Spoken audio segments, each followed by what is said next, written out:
$20? That's all she left, Jessica? My brother Nathan's voice echoed through the lawyer's office, his laughter sharp and cruel. I guess we know who the favorite really was. My sister Vanessa joined in, her perfectly manicured nails tapping against the mahogany table as she smirked. Well, at least now we can stop pretending Grandma Eleanor loved us all equally. I sat there in stunned silence, clutching the small inheritance check that felt like a slap across my face. The lawyer, Mr. Harold Blackwood, cleared his throat uncomfortably as my siblings continued their mockery. Around me, the elegant law office of Blackwood and Associates felt suffocating, its dark wood paneling and leather-bound books bearing witness to my humiliation. My name is Jessica Collins. I'm 25 years old. And I had just learned that my beloved grandmother had apparently valued me at exactly $20. While Nathan inherited the family mansion worth $800,000 and Vanessa received the jewelry collection valued at $200,000, I got what amounted to lunch money. Maybe she thought you could buy yourself a personality with that, Nathan continued, his wife Patricia giggling beside him. Or better yet, some self-respect. The words cut deep, because they echoed the same cruel treatment I had endured my entire life. Growing up in Charlotte, North Carolina, I had always been the odd one out in my family. While Nathan excelled in business and Vanessa charmed everyone with her beauty, I was the quiet bookworm who preferred libraries to parties. My parents had died in a car accident when I was 15, leaving Grandma Eleanor as our guardian. For 10 years, she had been my anchor, the one person who seemed to understand me. Or so I thought.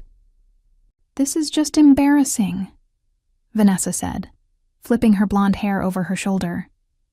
"I mean, what kind of message does this send? $20 for a granddaughter?" Mr. Blackwood shifted uncomfortably in his chair, his gray eyes darting between the documents and my tear-filled face. Something about his expression seemed odd, almost guilty, but I was too devastated to process it fully. Nathan leaned back in his leather chair, his expensive suit pristine as always. "Well, at least we don't have to worry about Jessica contesting anything. What's she going to fight for, her precious $20? Their laughter filled the room again, and I felt my heart breaking into pieces. Grandma Eleanor had been the only person who truly knew me, who encouraged my dreams of becoming a teacher, who listened to my stories about my students at Pinecrest Elementary. How could she have done this to me? How could the woman who used to call me her little star leave me with such a devastating message? As I stared at the check, a terrible thought crept into my mind.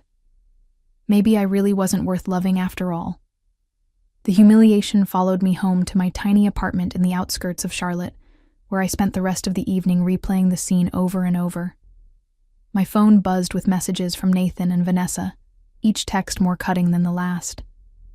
"Hope you can afford dinner with your inheritance," Nathan had written. Vanessa's message was even worse. "Maybe Grandma was trying to tell you something about your worth." I had grown up believing that despite everything, Grandma Eleanor saw something special in me.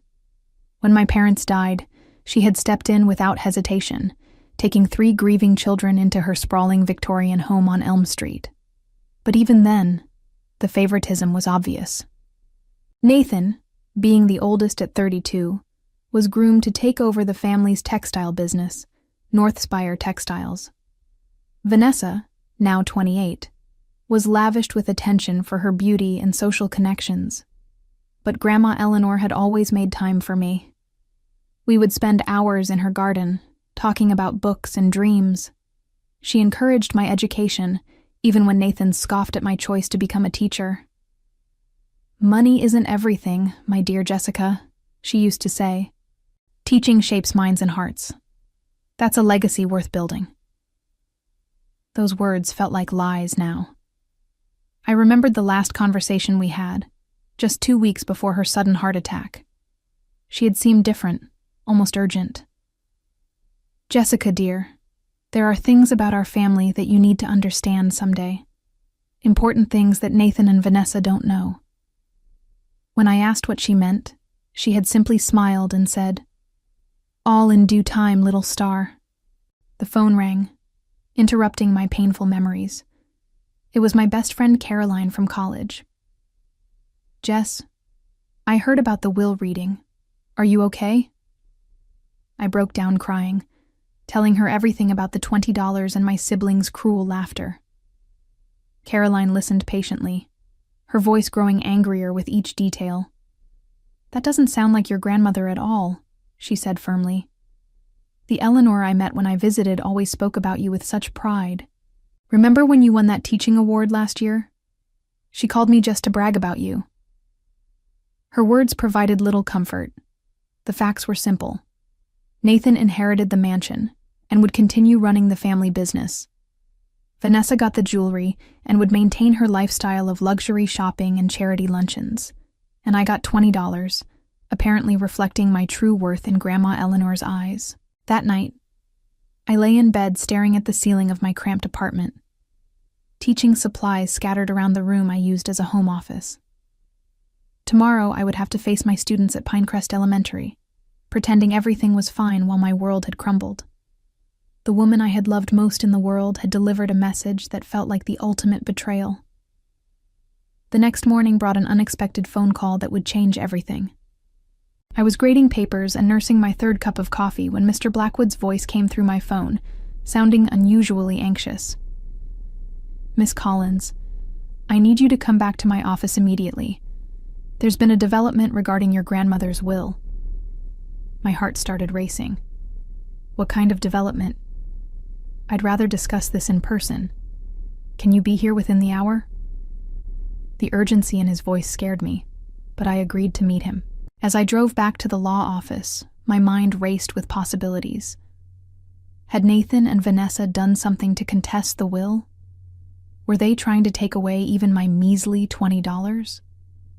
When I arrived, Mr. Blackwood was pacing behind his desk, his usually composed demeanor completely shattered. Papers were scattered across his mahogany desk, and his gray hair looked disheveled, as if he'd been running his hands through it. "Miss Collins, please sit down. I owe you a tremendous apology." My stomach dropped. "What happened?" He picked up a thick manila envelope, his hands trembling slightly.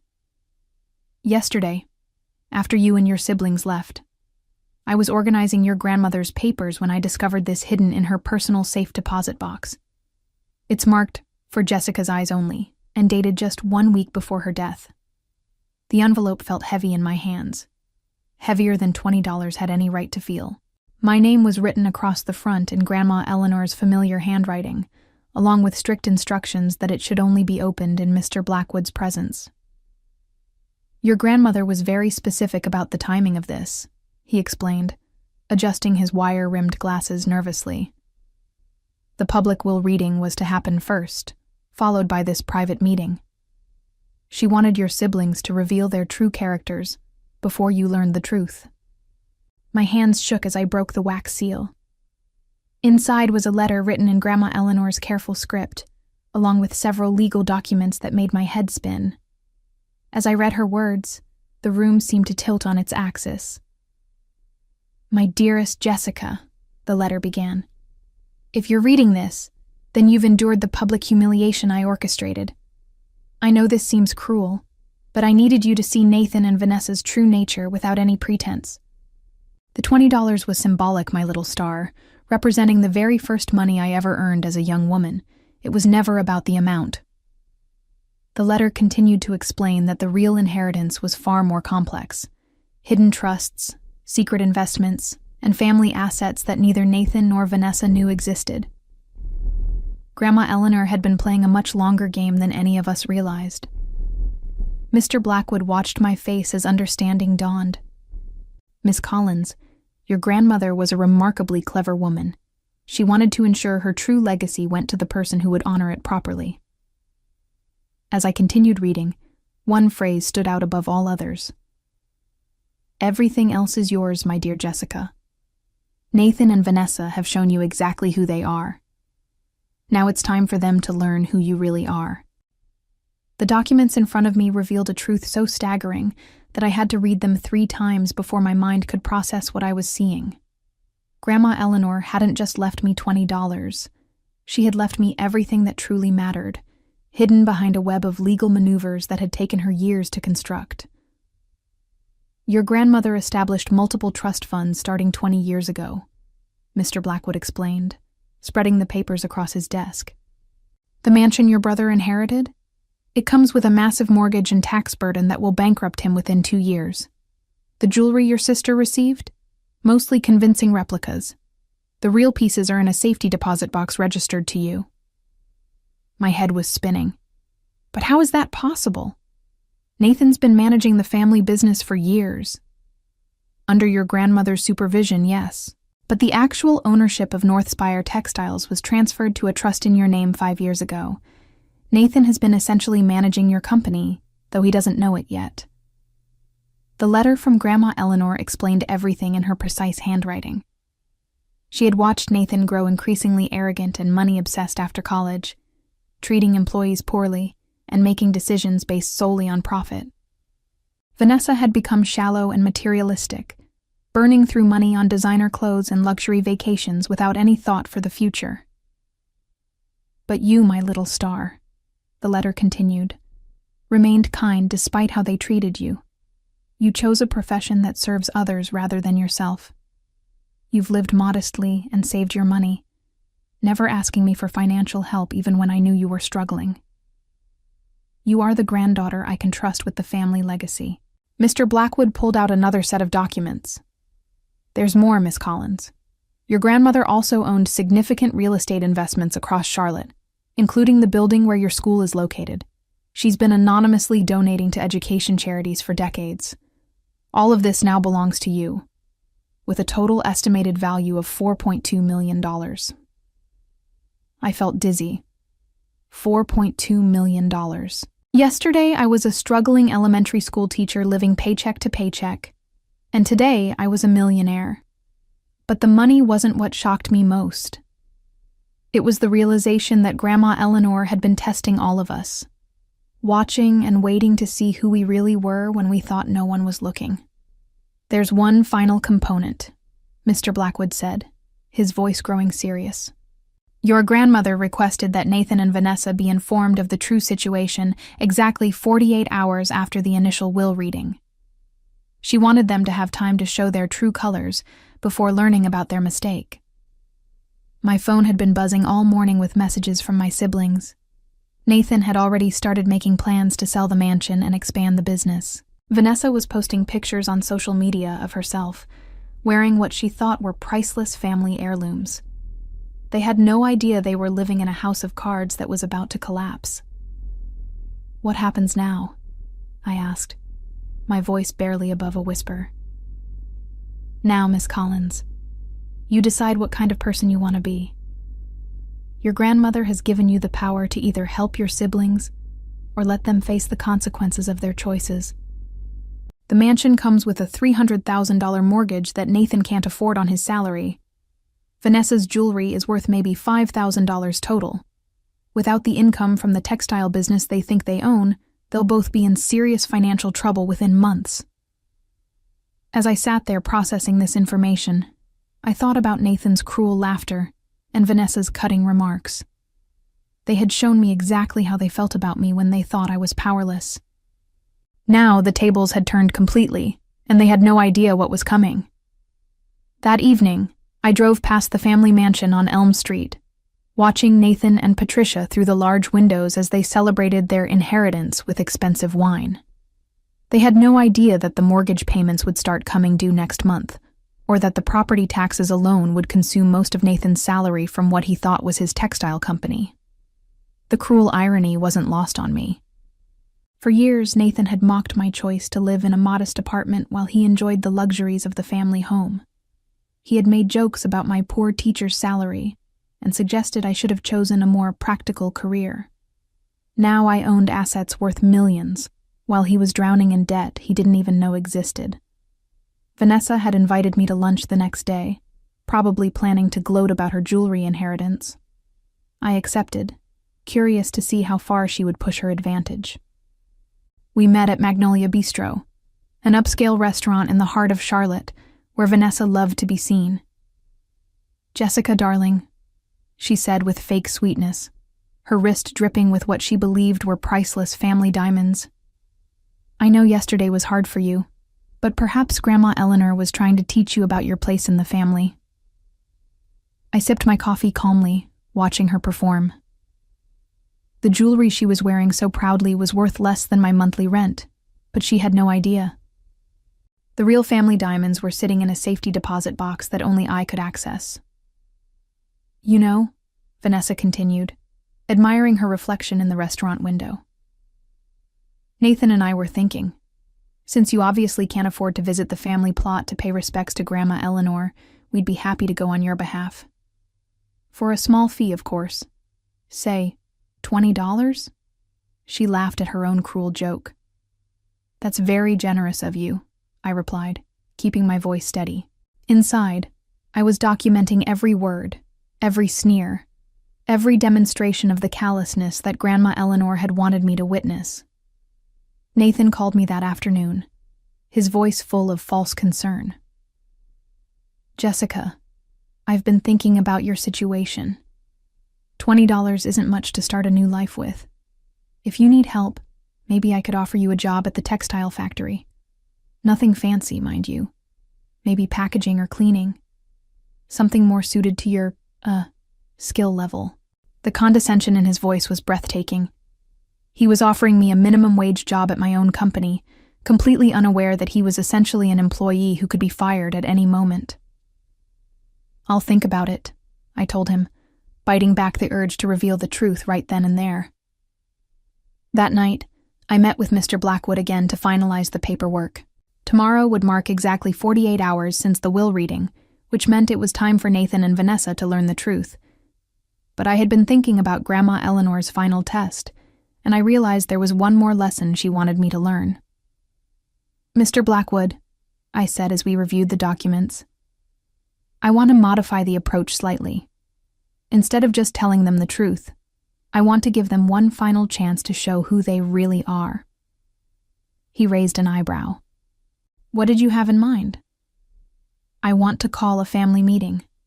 Tell them there's been a complication with the will, that maybe there was an error in the paperwork. See if they'll offer to help me, or if they'll try to protect their own interests. And if they fail this final test? I thought about their cruelty, their mocking laughter, their complete lack of empathy for what they thought was my devastating loss. Then they'll learn exactly how much Grandma Eleanor valued loyalty and kindness over greed and pride. The family meeting was set for Saturday morning at Mr. Blackwood's office. I had called Nathan and Vanessa separately, explaining that there might be some issues with the will that needed to be resolved. Both had agreed to come, though Nathan had grumbled about wasting his weekend on Jessica's problems. I arrived early, my stomach churning with nervous energy.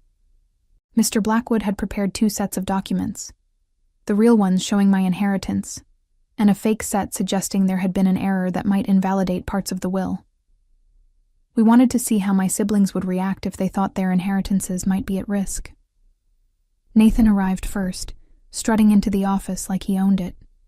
He was already making plans for the mansion, talking about renovations, and possibly converting it into rental properties. I mean, if there's really a problem with Jessica's $20, that's unfortunate, but we can't let it hold up legitimate business decisions. Vanessa swept in 10 minutes later, wearing what she thought were family emeralds, but were actually costume jewelry worth less than $50. I hope this won't take long, she said, checking her reflection in her compact mirror. I have a spa appointment at 2. Mr. Blackwood cleared his throat and began his performance. Thank you all for coming. I'm afraid there's been a complication regarding the will. It appears there may have been some procedural errors in how the inheritances were documented. Nathan immediately tensed. What kind of errors? The type that could potentially invalidate certain portions of the will, Mr. Blackwood explained carefully. In the worst-case scenario, the entire estate might need to be redistributed equally among all 3 siblings. The change in the room was immediate and telling. Nathan's face went red with anger, while Vanessa's hand instinctively went to her jewelry as if someone might snatch it away. That's ridiculous, Nathan snapped. I've already started making business decisions based on my inheritance. You can't just change the rules now. Actually, Mr. Blackwood continued, there's a possibility that if the will is invalidated, everything would be split 3 ways. That would mean Miss Jessica would receive approximately $1.4 million instead of $20. I watched my siblings' faces carefully. This was their moment to show grace, to perhaps express happiness that I might receive a fair share after all. Instead, what I saw was pure, undisguised panic and selfishness. No, absolutely not, Vanessa said, her voice rising. Jessica doesn't deserve anything close to that amount. She didn't put in the work Nathan and I did to earn Grandma's favor. Nathan nodded vigorously. Exactly. If there's really a problem with the will, then we need to fight it properly. Make sure the original intent is preserved. Jessica getting over $1 million would be a complete miscarriage of justice. What if I told you? I said quietly, speaking for the first time since they'd arrived. That I was willing to give up any claim to additional inheritance? That I was happy with just the $20? Both of them looked relieved, but neither offered to share even a small portion of what they thought they'd inherited. Not a single dollar. Not even an acknowledgement that $20 was an insulting amount for a granddaughter who had loved and cared for our grandmother. That would be the right thing to do, Nathan said pompously. It shows you understand your place in the family. Very mature of you, Jessica, Vanessa added with fake approval. Mr. Blackwood looked at me, and I nodded. It was time to end this charade. My siblings had failed their final test so completely that I almost felt sorry for them. Almost. Actually, Mr. Blackwood said, his voice taking on a completely different tone, there is no error in the will. What I've just witnessed is exactly what Eleanor Collins anticipated would happen. He pulled out the real documents, spreading them across the conference table, like a winning poker hand. Miss Jessica Collins, your grandmother left you everything of real value. The mansion Nathan inherited comes with a $300,000 mortgage. The jewelry Vanessa received consists primarily of reproductions. And most importantly, Nathan, you don't own Northspire Textiles. Jessica does. The silence in the room was deafening. Nathan's face went through several shades of red before settling on a sickly pale color. Vanessa's hand flew to her throat, touching the necklace she'd been wearing so proudly. That's impossible, Nathan whispered. Your grandmother spent 5 years transferring assets into trusts designated for Jessica. The real family jewelry, worth approximately $200,000, is in a safety deposit box registered to your sister, the textile company, the investment properties, the charitable foundations. Jessica now controls assets worth over $4 million. Vanessa started hyperventilating. But I've been wearing these pieces to every social event in Charlotte. Everyone knows they're the Collins family jewels. Unfortunately, you've been wearing very convincing fakes. Your grandmother had the real pieces replaced years ago. Nathan slammed his fist on the table. This is fraud. Grandma Eleanor was manipulated. Jessica must have influenced her somehow. Mr. Blackwood's expression turned ice cold. Mr. Collins, your grandmother was of sound mind until the day she died. She documented every decision thoroughly, including her reasons. She wanted to ensure her legacy went to the granddaughter who embodied the values she held dear: kindness, humility, and genuine care for others. I sat quietly, watching my siblings' world crumble around them, feeling a mixture of satisfaction and sadness that it had come to this. The revelation sent Nathan into a fury unlike anything I'd ever seen. He stood up so quickly his chair toppled backward, his face contorted with rage. You manipulative little snake. You knew about this all along, didn't you? Actually, I learned about it yesterday, I said calmly, just like you're learning about it now. Vanessa was frantically pulling off the jewelry, staring at each piece as if she could somehow will them to be real. This can't be happening. I've already promised this necklace to the museum for their charity auction next month. That would be donating fake jewelry to charity, Mr. Blackwood pointed out dryly, which could be considered fraud. Nathan began pacing like a caged animal. The mortgage payments on the mansion start next month. My salary from the textile company barely covers my current expenses. If Jessica owns the company, she could fire me tomorrow. That's an interesting concern, I said, my voice steady despite the adrenaline coursing through my veins. Tell me, Nathan, how would you feel if someone who mocked your worth, called you worthless, and laughed at your pain suddenly controlled your livelihood? His face went white as the implication sank in. Vanessa tried a different approach, suddenly switching to fake tears and sisterly affection. Jessica, sweetheart, we were just playing around yesterday. You know we love you. Family sticks together, right? Like when you suggested I buy a personality with my $20, I asked. Or when you told me Grandma Eleanor was sending me a message about my worth. Mr. Blackwood began organizing the documents. Miss Collins, you now need to decide what to do with your inheritance. You have complete control over the textile company, which means you can choose to retain Nathan as an employee or not. You also own the building your school rents, several apartment complexes, and various investment portfolios. The power dynamic had shifted so completely that the room felt like a different universe than it had just 10 minutes ago. In the months that followed, Nathan struggled desperately to keep up with the mansion's mortgage payments and maintenance costs, eventually losing the house to foreclosure when he couldn't meet the financial obligations. He was forced to take a job at a competing textile company for half his previous salary, his arrogance replaced by the humbling reality of his circumstances. Vanessa discovered that the fake jewelry had damaged her reputation in Charlotte's social circles, and without any real inheritance to fund her lifestyle, she had to move back in with friends and take work as a sales associate at a department store. Both siblings learned too late that their cruelty and greed had cost them everything they thought they valued most. As I sat in Grandma Eleanor's garden on a quiet Sunday evening, watching the sunset paint the sky in shades of gold and pink, I reflected on the incredible journey that had brought me here. The woman I had thought rejected me had actually given me the greatest gift possible. The truth about who my siblings really were, and the confidence to know that genuine love and kindness would always triumph over selfishness and cruelty. The revenge had been sweeter than I ever could have imagined, not because of the money or power, but because justice had finally been served in exactly the way Grandma Eleanor had planned all along.